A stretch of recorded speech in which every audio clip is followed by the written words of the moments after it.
Meus amigos e irmãos, a paz do Senhor Jesus, mais uma vez estamos aqui. Sejam bem-vindos a este vídeo, ao nosso canal, mergulhando na Palavra de Deus com o evangelista Vando Amar Charle.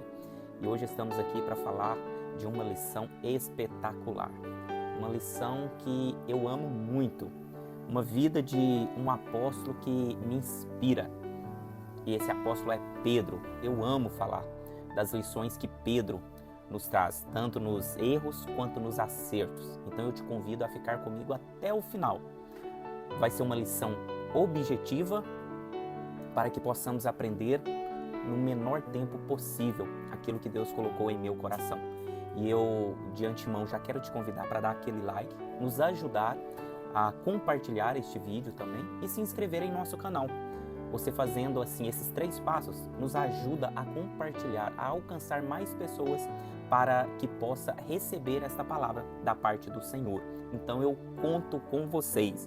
E hoje a lição é de número 10 da revista da editora Betel, do 4º trimestre de 2025. Já estamos chegando no final, faltam apenas 3 lições, fora essa 10ª, então estamos chegando no final. E está sendo um trimestre de grande aprendizado e de muitos compartilhamentos.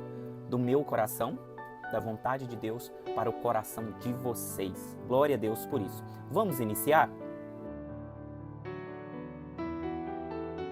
Meus irmãos, o texto de referência principal está na primeira epístola de Pedro, no capítulo 1, versículo 13 ao 15, e também no capítulo 2, versículo de 1 a 3, onde são epístolas que o próprio apóstolo escreveu, epístola que ele foi inspirado por Jesus Cristo, e claro, que depois daquele momento da verdadeira conversão que ele teve. Sabemos que ele caminhou, aprendeu com Cristo durante mais ou menos 3 anos, e mesmo assim ele ainda não tinha sido totalmente convertido.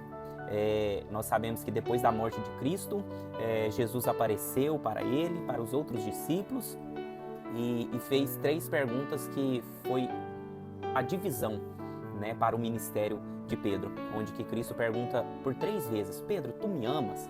E aquilo ali foi como flecha no coração de Pedro. Aquelas perguntas foram como flecha, onde que Pedro reconheceu, chorou e falou: Senhor, eu te amo, tu sabes que eu te amo. Então Pedro teve os seus erros, os seus acertos, e nós podemos aprender muito com a vida de Pedro. Pedro era um homem muitas vezes explosivo, era um homem, como a gente diz, 8 ou 80, muitas vezes não queria, muitas vezes já queria. Era aquele homem que tomava frente de todos os discípulos para falar, para demonstrar a sua opinião. Então vamos aprender muito com Pedro. O interessante da Bíblia e da própria vida de Pedro, que a Bíblia não mostra apenas os acertos, mas mostra os erros também. Porque através dos erros nós podemos tirar várias lições para que eu e você não venhamos cair nos mesmos erros que Pedro caiu. Quem era Pedro? Pedro era um galileu de uma cidade chamada Betsaida, ali na região do Mar da Galileia, ficava às margens do Mar da Galileia. Era uma cidade obstinada à incredulidade, uma cidade onde que não cria, uma cidade que tinha como barreira a falta de fé. Inclusive Jesus fez alguns milagres em Betsaida, ali naquela região do Mar da Galileia, mas Cristo reconheceu a incredulidade daquele povo. Tanto é que em João capítulo 11 e versículo 21, Jesus vai dizer sobre a incredulidade, tanto de Betsaida, quanto também de Corazim. Mas graças a Deus que a graça de nosso Senhor Jesus Cristo alcançou a vida de Pedro. Mesmo Pedro sendo dessa cidade, dessa região de Betsaida, a graça do Senhor alcançou ele e ele aceitou que essa graça entrasse em seu coração. Quando Jesus chama ele, sabemos que Pedro, o seu irmão também, André, e o seu pai eram pescadores daquela região. Então Jesus, passando ali por aquela região, chama Pedro para ser discípulo, para ser pescador de almas, para ser discípulo de Jesus. André, que já conhecia Jesus, apresenta Jesus para Pedro, e Jesus faz o convite para Pedro.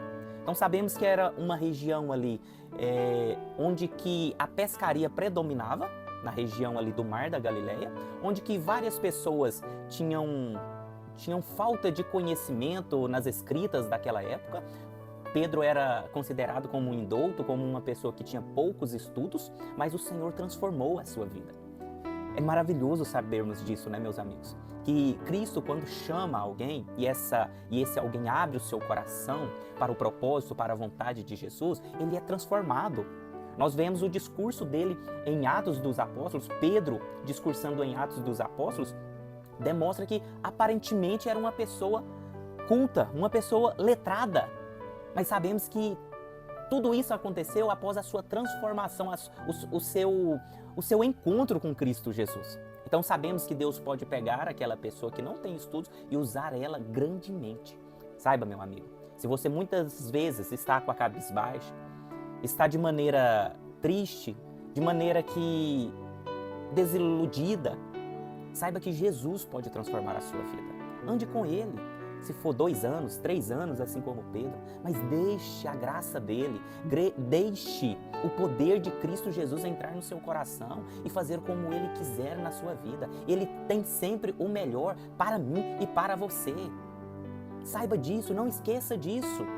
Então Pedro vivia naquela região, era filho de Jonas e era irmão de André. André também passou a ser discípulo de Cristo Jesus. Mesmo Pedro sendo iletrado, sendo indouto, ele ainda escreveu 2 epístolas, essas do texto de referência, 1ª e 2ª Pedro. Pedro vai chamar nessas epístolas para a santificação. Vai fazer a sua defesa contra aqueles falsos profetas que existiam naquela época. Pessoas querendo distorcer a palavra de Cristo Jesus, distorcer o evangelho de Cristo Jesus. E quando nós lemos 1ª e 2ª Pedro, essas epístolas nos inspiram. Nós vemos que o Espírito Santo estava com Pedro. Nós vemos que Cristo Jesus estava dando direcionamento para Pedro. Aleluias! Mas quem era Pedro? Pedro antes era conhecido como Simão. Era o nome de nascimento dele. Mas aí, certo dia, Cristo chega para ele e fala: Pedro, Simão, melhor dizendo, Simão, tu és pedra. Tu és Pedro. Ou seja, Cefas, no aramaico, quer dizer Kepas, ou seja, pedra.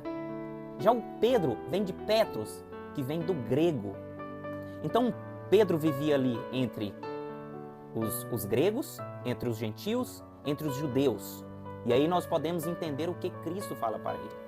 E aí Cristo vira para ele e fala: sobre esta pedra edificarei a minha igreja. Alguns estudiosos dizem que na tradução literal do texto, não quer dizer sobre essa pedra, mas diante desta pedra edificarei a minha igreja. E sobre ela as portas do inferno não prevalecerão. Contra ela as portas do inferno não prevalecerão. Alguns estudiosos falam que a tradução correta seria diante desta pedra.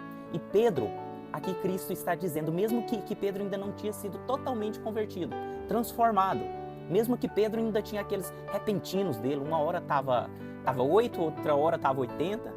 Uma hora Cristo chega para ele e fala: Pedro, eu vou lavar os teus pés. E Pedro já recua, fala: de jeito maneira, Senhor. O Senhor não pode lavar os meus pés, eu não sou digno, né? Em outras palavras. Aí Jesus fala: se eu não lavar os teus pés, você não tem parte comigo. E aí Pedro já vai para 80, né? Senhor, lava as minhas mãos, lava a minha cabeça também, não só os meus pés. Aí Jesus, com uma sabedoria divina, fala: ei, Pedro, não é dessa maneira não, Pedro. Não é desta maneira. Ah, mas como eu aprendo com Pedro. Como eu aprendo com esse discípulo que posteriormente foi apóstolo. Sabemos que a personalidade de Pedro é sanguínea. Aquele homem nervoso. Lembra quando chegaram ali Judas e os soldados ali chegaram para prender Cristo lá no Getsemane? Pedro tira aquela espada e acerta o servo do sumo sacerdote. Aquele servo chamado Mal, e acerta a orelha dele. Pá! Dissipa a orelha dele. E aí Cristo, no seu imenso amor, pega aquela orelha lá no chão e cola novamente, demonstrando para Pedro, não é com armas. O meu reino, nós não lutamos com essas armas, mas com armas espirituais. Pedro, não é assim, acalma o seu coração. Quantas vezes eu e você somos sanguíneos? Quantas vezes eu e você queremos resolver as coisas na força do nosso braço? Quantas vezes? E nós muitas vezes achamos que vamos resolver grandes coisas e não resolvemos. Não resolvemos. Porque as nossas armas não são essas armas materiais. não é com a força do nosso braço, mas é com jejum, com oração. O melhor posicionamento nosso deve ser de joelhos, dobrado aos pés do Senhor Jesus. Essa é a melhor arma, a maior e mais poderosa arma, que move tanto o possível quanto o impossível. Pedro, certa vez diz para Jesus: Senhor, eu não te negarei, se preciso eu vou morrer contigo. Lá em Marcos capítulo 14, versículo 30. Pedro fala: Senhor, eu vou contigo até a morte, nós não vamos te perder, eu vou te defender. Jesus fala para ele: Pedro, antes que o galo cante, por 3 vezes tu me negarás. E aqui eu quero abrir uma aspa aqui, porque muitos ainda acham que esse galo que é mencionado aqui no Evangelho seria um animal, né, como nós estamos acostumados. Mas não, esse galo justamente era um momento que a trombeta tocasse, que era a troca dos soldados romanos, da vigília. Era um horário da vigília que os soldados trocavam. E a trombeta tocava, dando um sinal que estaria trocando a guarda. Mas antes que essa trombeta tocasse, Pedro negaria Jesus 3 vezes. E assim aconteceu. Ei, Jesus sabe de tudo. Não adianta você lutar com seus pensamentos, com a sua própria força, achando que Jesus não sabe do futuro. Ele contempla tudo e todos. Descanse no Senhor. Descanse no Senhor.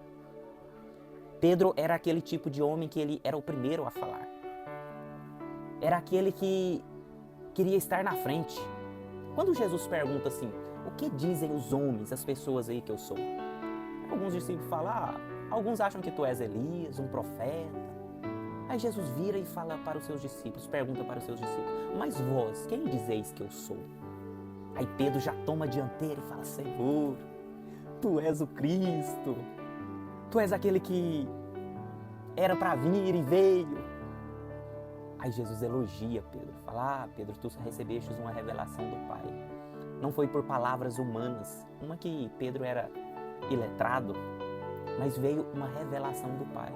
Então sempre que você vê nas histórias, na história de Pedro, ele sempre gostaria de estar à frente. Sabemos que Pedro estava entre aquele círculo dos discípulos mais íntimos. Pedro, Tiago, João, eram aqueles 3 mais próximos. Quando Jesus subiu para o Getsêmani para orar, os 3 subiram com eles, mesmo eles não conseguindo orar. Mas os 3 estavam próximos, então em toda a história, Pedro estava lá.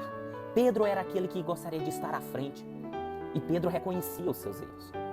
O interessante é isso, meus irmãos, que Pedro lutava diariamente para ser melhor, para se santificar mais, para estar mais próximo de Cristo Jesus, dos propósitos que ele tinha para a vida dele. Mas também ele tinha seus erros. E aqui vem uma lição para mim e para você. Reconheça os seus erros. Não somos perfeitos nessa terra. Sabemos que um dia receberemos um corpo glorificado, santificado, quando adentrarmos ao céu, quando irmos para o céu. Mas aqui nós somos pecadores. Aqui nós somos pessoas que erramos e devemos reconhecer. As pessoas hoje não querem mais reconhecer os seus erros. É tão fácil culpar os outros, mas é tão difícil reconhecer os nossos erros, reconhecer que somos errados sim. Mas como é maravilhoso, eu te convido a dobrar os seus joelhos e reconhecer os seus erros. Se dobrar diante de Jesus e falar: Jesus, eu pequei, eu errei, eu não mereço o teu perdão, mas eu sei que a tua misericórdia me alcança, a tua graça me alcança, Jesus. Eu sei que o Senhor não me deixará desamparado. Detalhe com Jesus, confesse para Ele: Jesus, eu pequei assim, tal dia, eu sei que o Senhor viu, mas eu preciso colocar para fora isso que está me atormentando, isso que está me afligindo. Você vai ver que depois dessa oração, quando você estiver ali sozinho, o Espírito Santo derramará o bálsamo dele sobre o seu coração, sobre a sua mente. Você vai ver o tanto que aquele peso que espiritualmente estava nas suas costas será tirado, trará um alívio para a sua alma, para o seu coração. Confesse. Errou com seu amigo, confesse para o seu amigo.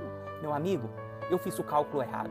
Eu errei a hora de te falar isso. Eu menti para você, me perdoe. Mas vai ter consequências. Sim, vai ter consequências. Mas tem consequências boas, tem consequências ruins sim, mas vai ter consequências boas também.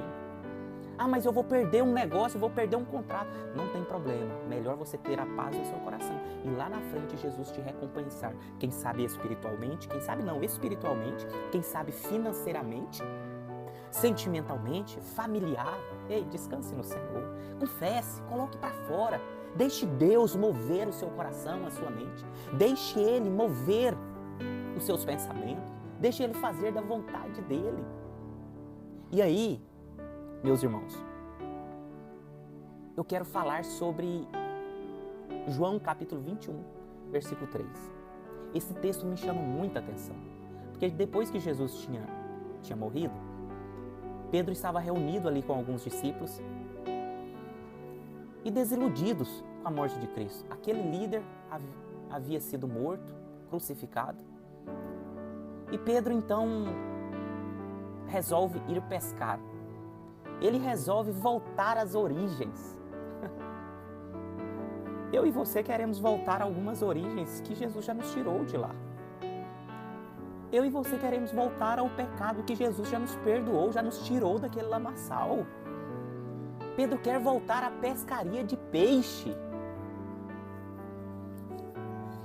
Eu e você queremos voltar àquilo que nos traz tristeza. Lembra do povo de Israel? Depois que Deus liberta o povo de Israel, faz tantos milagres ali no Egito, faz tantos milagres já no deserto, abre o Mar Vermelho, depois que eles atravessam o Mar Vermelho, eles começam a murmurar. Depois que Jesus já faz tantos milagres na minha e na sua vida, nós queremos voltar para o Egito. Queremos voltar para aquilo que não nos agrega espiritualmente, sentimentalmente, na nossa vida familiar. O povo de Israel reclama, eu quero comer a cebola do Egito, os pepinos do Egito, lá tinha um repolho muito gostoso, eu quero voltar para lá. E Deus mandando codornizes, fazendo jorrar água da fonte, fresquinha, para aquela multidão. Mas o povo queria voltar para o Egito. E assim Pedro também, depois da morte de Cristo, eles esquecem tudo o que Jesus tinha pregado para eles, ensinado durante 3 anos. Jesus falou, olha, eu vou para o Pai, vou preparar moradas. Se não fosse assim, eu vou-lo teria dito. Mas aguardem, eu vou voltar. Não fiqueis ansiosos, desiludidos, tristes. Eu vou mandar o Consolador para estar com vocês. Eu vou rogar ao Pai para que o Espírito venha e esteja com vocês até a consumação dos séculos. Aleluia, glória a Deus. Mas Pedro e os outros discípulos tinham esquecido disso e quiseram voltar à profissão antiga da onde Jesus tinha tirado eles. Aí Pedro vai pescar, né? Pesca daqui, pesca dali. Não pega nada, porque o chamado dele já era outro. O chamado dele já era outro. Jesus já tinha marcado, selado ele. Esse aqui é meu, esse eu escolhi. Jesus já te selou, Jesus já te escolheu. A marca dele está em você. Não adianta você lutar contra o propósito que Deus, que Jesus tem para a sua vida. Viva o propósito dele para você. Não se esmoreça. Quem vai cuidar da sua vida financeira é ele. Quem vai cuidar da sua vida espiritual é ele. Dos seus filhos, do seu cônjuge, quem cuida é Jesus. Só faça o propósito dele para a sua vida. Mas estão jogando pedra em mim. Não tem problema. O escudo se chama Jesus Cristo. É Ele quem luta por você. É Ele quem luta as suas batalhas. Não esqueça disso. Aleluia, glória a Deus. E aí Jesus encontra com Pedro, né? Jesus aparece para ele. E aí vai ter essa conversa muito séria com Pedro. Pedro, tu me amas? E ali é uma divisão. Aí Pedro reconhece. Aí Pedro se transforma e se posiciona como um verdadeiro líder cristão. Aqui Pedro não é mais 880. Aqui Pedro já é totalmente decidido. Aqui Pedro se levanta como líder. Tanto é que em Atos dos Apóstolos, depois da ascensão de Jesus para os céus, lá nos dias de Pentecoste, Pedro se levanta como líder e faz um discurso onde várias e várias pessoas aceitam Jesus como o único e suficiente Salvador de suas vidas. Glória a Deus. Mas o que podemos mais aprender com Pedro? Assim como a transformação de Pedro, a santificação é um processo. Não desista de se santificar todos os dias. Mas eu pequei. Vá e não peques mais. Lembre da palavra de Cristo para aquela mulher adúltera. Vá e não peques mais. A transformação é um processo. Mas eu já oro pelo meu filho, pela minha filha, ele não se transforma e tal. É um processo. Deus está trabalhando e no momento dele vai acontecer. Mas não desista de orar. A sua arma, a minha arma, se chama oração. Oremos mais. Eu não estou falando aqui de você orar 30 segundos, não, para você se dedicar tempo aos pés do Senhor. Pedro andou 3 anos com Cristo e ainda assim não tinha sido transformado. Quantas pessoas dentro da igreja talvez estão 30 anos dentro da igreja e não foi transformado? Mas quando Jesus pegar pelo colarinho, quando Jesus pegar e dar uma sacudida nessa figueira, a pessoa há de se transformar ou há de se mostrar realmente a sua face. Mas que essa pessoa possa se transformar, que você possa se transformar. Deus transforma temperamentos e lapida pedras. Se você acha, mas essa pessoa é muito ignorante, essa pessoa não aceita a gente falar, não ouve o que a gente fala, Jesus transforma do jeito dele. E agora deixa eu te falar um negócio. Quando Jesus pegar essa pessoa para transformar, vai doer. Vai doer. Ainda mais quando a pessoa não quer. Dói. Mas não entra no meio, não. Deixa Deus trabalhar. No momento certo acontecerá. Mas deixa Deus trabalhar. Deixa Deus tocar na ferida. Tocar a ferida para limpar essa ferida. Não adianta tampar essa ferida, vai apodrecer por dentro. Deixa Jesus tirar esses esparadrapos, esses gases. Deixa Ele limpar, jogar o bálsamo dele nessa ferida dessa pessoa. Deixa Deus trabalhar, acalma o seu coração. Não seja indiferente com essa pessoa, mas deixa Deus trabalhar. Deixa Deus apertar os parafusos. Aleluia! Como qualquer ser humano tem suas falhas, mas Pedro, ele decide mudar. Todos nós temos nossa falha. E quando nós decidimos mudar, Deus começa a trabalhar por nós, em nosso favor. Certeza absoluta, não tenho dúvida disso. Eu sou experiência viva. Os meus familiares são experiência viva. Aleluias! Pedro, ele admitia sua ignorância e seu pecado. Reconheça, Senhor, eu pequei, eu sou ignorante, eu não consigo entender isso, mas eu quero que o Senhor lave a minha alma, lave o meu coração, a minha mente, eu preciso compreender.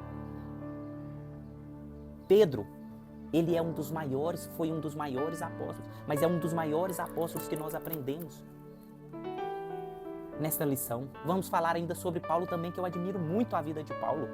Como ele nos ensina. Mas Pedro é aquele que andou com Jesus. Olha que privilégio poder aprender diretamente de Cristo. E assim Paulo também reconhece que mesmo ele não estando carnalmente com Cristo, espiritualmente foi Cristo que orientou ele. Mas Pedro teve esse privilégio de ser ensinado pelo mestre da sensibilidade, pelo mestre do amor, pelo mestre inesquecível, pelo mestre que traz todo o conhecimento, o mestre da sabedoria, o mestre da transformação, da santificação. Ele teve esse privilégio. E eu e você podemos ter o privilégio de aprendermos mais dia após dia. Glória a Deus por isso. Aleluias! Através desses vídeos curtos de 30 minutos, que você pode estudar semanalmente. Você pode fazer as suas buscas em livros. Inclusive, eu quero apresentar aqui para vocês um livro muito bom, Temperamentos Transformados, de Tim LaHaye. Esse aqui é um clássico. Ele vai falar sobre Pedro também, sobre o temperamento de Pedro. E ele vai dizer que Cristo é capaz de transformar qualquer pessoa, qualquer temperamento. Mas essa pessoa, ela é muito ignorante, arrogante. Jesus transforma. Mas pau que nasce torto, morre torto. Que nada, é porque não conheceu o carpinteiro chamado Jesus Cristo. Quando ele conhecer, Jesus lapida, Jesus transforma. Pode doer, mas é bem melhor. E Jesus vai lapidando. Amém, meus irmãos? Glória a Deus, aleluias. Estude essa lição. Se você tem a revista em sua casa, leia ela. Busque conhecimento. Compartilhe esse vídeo. Obrigado por estar até o final desse vídeo, meus amigos e meus irmãos. Compartilhe, dê aquele like. Vamos fazer com que essa palavra alcance mais pessoas. Pessoas que precisam de direcionamento e transformação da parte de Jesus. Mande para aquela pessoa que você sabe que precisa ouvir essa palavra. Não tenha medo, não tenha vergonha. Compartilhe. Nos ajude a compartilhar a palavra do Senhor. E Deus abençoe a cada um de vocês. E eu peço a Deus que visite o seu lar. Visite o seu cônjuge. Visite os seus filhos. Visite o seu papai e a sua mamãe. Visite os seus familiares e seus parentes. Que a graça dele possa alcançar a cada um, curando feridas, transformando vidas, transformando pensamentos, transformando ignorância em entendimento, transformando pessoas arrogantes em pessoas mansas, buscando os frutos do Espírito Santo para a vida delas. Que a temperança possa ser um dos sentimentos no lar e na sua vida. Deus abençoe a cada um de vocês. Em nome de Jesus e até a próxima.